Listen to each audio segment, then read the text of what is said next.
جو بات کہیں وہ سچی ہوتی ہے، لیکن میرے آقا اور مولا صلی اللہ علیہ وسلم کی سچائی میں تو کوئی شک نہیں ہے۔ وہ تو کوئی خاص محل بیچتا ہوگا، کسی خاص آدمی کے لیے دیا، میرے اور آپ کے آقا نے ہر امتی کو لیے یہ حق قائم کر دیا کہ وہ جنت میں اپنا محل بنا سکتا ہے، بشرطے کہ وہ محل مسجد کی تعمیر میں بھرپور حصہ لے۔ فرمایا من بنا للہ بیتن بن اللہ لہو مثلہ فی الجنہ، جو اللہ کے لیے گھر بنائے گا جیسا خوبصورت گھر وہ بنائے گا، اللہ بھی ویسے ہی خوبصورت گھر اس کا جنت میں بنائے گا۔ تو دوستو جنت میں گھر بنانے کے لیے آپ اپنی تیاریاں کر لیجئے۔ حضور صلی اللہ علیہ وسلم کی سنت بھی ہے یہ۔ مسجد سب سے پہلے حضور صلی اللہ علیہ وسلم نے دنیا میں تشریف لائے، پہلے مسجد حضرت ابراہیم نے بنائی تھی کعبہ، پھر دوسری مسجد مدینہ طیبہ میں حضور صلی اللہ علیہ وسلم نے مسجد قباء بنائی، مسجد مدینہ بنائی، مسجد نبوی بنائی، اور حضور صلی اللہ علیہ وسلم کے دست مبارک کا یہ اعجاز کہ حضور صلی اللہ علیہ وسلم نے مسجد بنائی اور اس مسجد کو یہ اعزاز ملا کہ جو آدمی اس میں نماز پڑھے فرمایا اس کو 50,000 نمازوں کا ثواب ہوتا ہے۔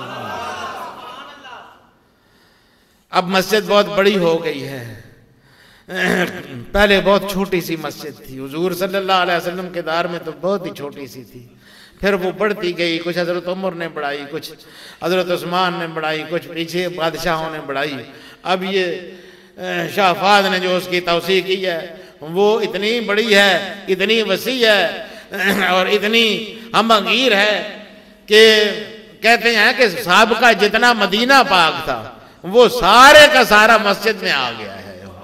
حضور صلی اللہ علیہ وسلم کے دور میں جتنا بھی مدینہ پاک تھا وہ سارے کا سارا مسجد نبوی کے اندر آ گیا ہے، اور اب یہ پتہ نہیں اور کہاں تک بڑھے گی۔ صنعاء ایک بڑی دور جگہ ہے، حضور صلی اللہ علیہ وسلم نے فرمایا کہ میری مسجد یہ میری ہی مسجد ہے، وَلَا بَلَغَ صَنْعَا، اگرچہ صنعاء تک پہنچ جائے تب بھی اس میں نماز پڑھنے کے وہی مرتبے ہیں جو آج اس چھوٹی سی میں پڑھنے کے ہیں۔ اس کا مطلب کہ کوئی زمانہ آئے گا، کوئی صدیاں ایسی بھی آئیں گی کہ یہ مسجد وہ صنعاء تک پہنچی ہوگی، صنعاء یمن کا شہر ہے۔ تو دوستو اس مسجد کے ساتھ تعلق اپنا مستحکم رکھیے، مسجد کے ساتھ تعاہد رکھیے، مسجد کے ساتھ وابستگی رکھیے، اور حضور صلی اللہ علیہ وسلم کی مسجد، اس عظیم مسجد کی کیا شان ہے جس کو مسجد نبوی کہا جاتا ہے۔ اس میں ایک خاص بات یہ ہے کہ ریاض الجنہ کہا جاتا ہے کہ ریاض الجنہ، اس میں جنت کا ایک باغ ہے، اس باغ میں جو گھس گیا، اس باغ میں جو گھس گیا وہ جنت میں داخل ہو گیا۔ علماء یہ فرماتے ہیں کہ جو آدمی جنت میں داخل ہو، ایک دفعہ داخل ہو جائے، اس کی مثال تو ملتی ہے کہ اس کو جنت سے نکال کے دنیا میں بھیج دیا جائے۔ مثلا آدم علیہ السلام ہیں، ان کو جنت میں داخل کیے گئے تھے، پھر نکال کے دنیا میں بھیج دیے گئے۔ اس کی مثال تو ہے کہ بھئی جنت سے کسی کو نکال کے دنیا میں بھیج دیا جائے، لیکن اس کی مثال کوئی نہیں ہے کہ جنت سے کسی کو نکال کے جہنم میں بھیج دیا جائے۔ تو دنیا تو ہوگی نہیں، اس وقت دنیا تو ہوگی نہیں، یا جنت ہوگی یا جہنم ہوگی۔ اور حضور صلی اللہ علیہ وسلم نے فرمایا کہ میرے منبر کے درمیان اور میرے اس حجرے کے درمیان جتنی جگہ ہے، روضۃ من ریاض الجنہ، جنت کے باغوں میں سے ایک باغ ہے۔ میرا ایک شعر ہے، ریاض الجنہ سے ہر آن دیتا ہے صدا رضوان، چلے آؤ کہ جنت کی رہے آساں مدینہ ہے۔ اس میں یہ خاص تخیل ہے دوستو، اس سے آپ زیادہ لطف اندوز ہوں گے۔ کہنے کا مقصد یہ ہے کہ رضوان جو ہے یہ داروغہ ہے جنت کا نگران ہے۔ اور جب حضور صلی اللہ علیہ وسلم نے فرمایا کہ یہ جو میری مسجد کا حصہ ہے یہ بھی جنت کا باغ ہے، تو ظاہر ہے یہ بھی رضوان کے ماتحت ہوگا، رضوان ہی کی نگرانی میں ہوگا سارا اس کا نظام۔ چنانچہ رضوان وہاں کا بھی نگران یہاں کا بھی نگران۔ اب وہاں جانے کا بھی اس کو پتا ہے کہ اس جنت کو داخل ہونا کتنا مشکل ہے۔ ام حسبتم ان تدخلوا الجنہ، اللہ پاک صحابہ کرام سے فرما رہا ہے، ام حسبتم ان تدخلوا الجنہ، کیا تم سمجھتے ہو کہ جنت کو تم یوں آسانی سے داخل ہو جاؤ گے؟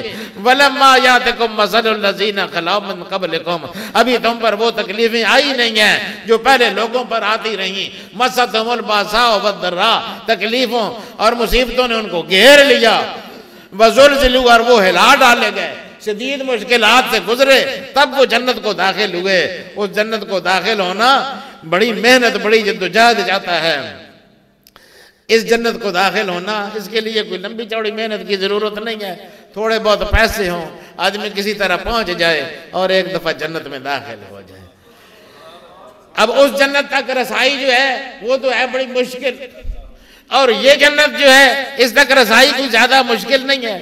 رضوان دونوں کو دیکھتا ہے، دونوں کا نگران ہے، اس لیے وہ لوگوں کو پکار کے کہتا ہے کہ بھئی ادھر آؤ ادھر آؤ، یہ آسان راستہ جنت جانے کا تو یہ پڑا ہے، یہ تو مدینہ میں ریاض الجنہ کھلا ہوا ہے، جنت کا باغ کھلا ہوا ہے، اس لیے ریاض الجنہ سے ہر آن دیتا ہے صدا رضوان، چلے آؤ کہ جنت کی رہے آسان مدینہ ہے۔